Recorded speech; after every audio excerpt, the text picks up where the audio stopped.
Tara samahan niyo ako magluto ng sinigang na baboy.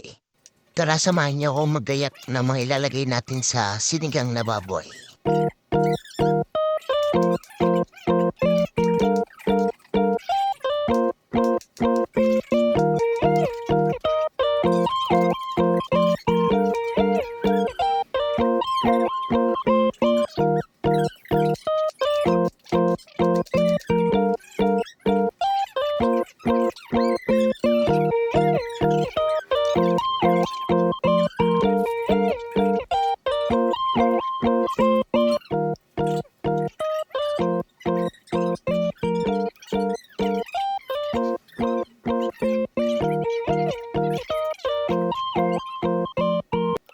Tara, samahan niyo na ako magluto. Lagyan muna natin yung sibuyas at sunod natin yung kamatis. Kasi mag-iisa tayo. And susunod natin yung karne. Para malilamlam ang ating sinigang na baboy.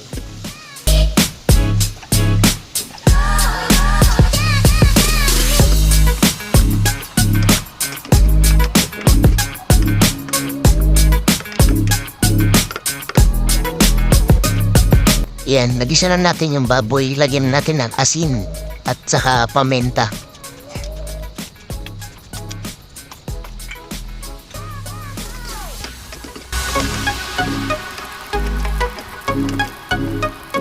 Yan, takpan na natin muna yung niluluto natin.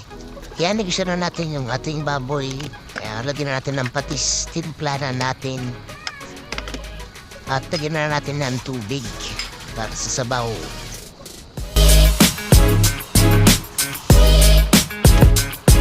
Takpan na natin para lumambot yung baboy. 3 days later. Yun, kumulo na siya. Lagyan na natin ng nor sinigang sa gabi.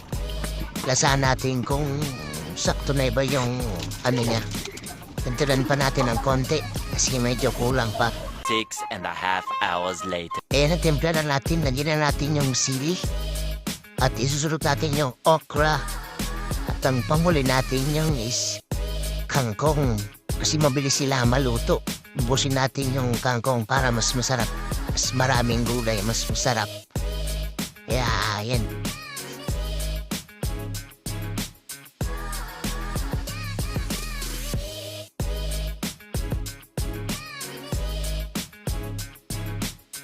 Ayan, luto na ating sinigang na baboy. Kaya piprepare na natin siya. Tara, kain na tayo mga manoy. Thanks for watching.